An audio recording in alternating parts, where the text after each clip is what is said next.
حضرت علی رضی اللہ تعالیٰ عنہ فرماتے ہیں، علم دولت سے بہتر ہے، کیونکہ علم تمہاری حفاظت کرتا ہے جبکہ دولت کو تمہاری حفاظت کی ضرورت ہوتی ہے۔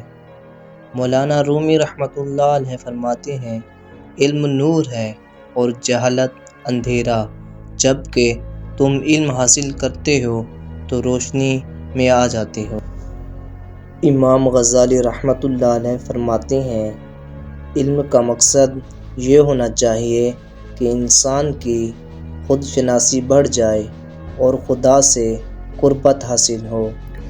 علامہ اقبال رحمۃ اللہ علیہ فرماتے ہیں، علم کو عمل کے بغیر بے فائدہ اور عمل کو علم کے بغیر بے سود سمجھو۔